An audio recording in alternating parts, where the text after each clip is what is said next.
చాలా మటుకు cure rates బాగున్నాయండి. అర్లీ డయాగ్నోసిస్ వల్ల త్వరగా కనుక్కోవడం వల్ల 96% కూడా క్యూర్ అయిపోతారు. స్టేజ్ 1, T1 ఆ స్టేజ్లో చాలా మల్టీ మొడాలిటీ ట్రీట్మెంట్ కూడా ఉండబట్టి అవసరమైన కేసుల్లో ఇది పిఆర్ హెడ్ అని ట్యూమర్ మార్కర్స్ వల్ల కూడా మనం దానికి కీమోథెరపీ ఇవ్వడం వల్ల కూడా ఫ్యూచర్ బాగుంటుంది. So early breast cancer is curable to the extent 90 to 96% కొన్ని సెంటర్స్లో. చాలా మటుకు మన కంట్రీలో about 85 to 86% cases early breast cancers cure అవుతున్నారు. తర్వాత స్టేజ్ దాటేటప్పుడు స్టేజ్ 2, తర్వాత సంకల్లో గడ్డలు రావడము స్టేజ్ 2కు, తర్వాత వేరే చోట పాకోవడము చెస్ట్ వాళ్ళు, వాటిల్లో 5 years సర్వైవల్ 10 years సర్వైవల్ ఉంటాయి.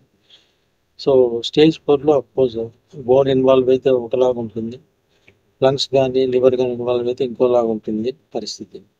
సో బోన్ నుండి కూడా బ్రెస్ట్ క్యాన్సర్లో బోన్స్ స్ప్రెడ్ అయి ఉన్న వాళ్ళు కూడా 3 నుంచి 5 ఏళ్ళు బతికే అవకాశం చాలా ఉంది.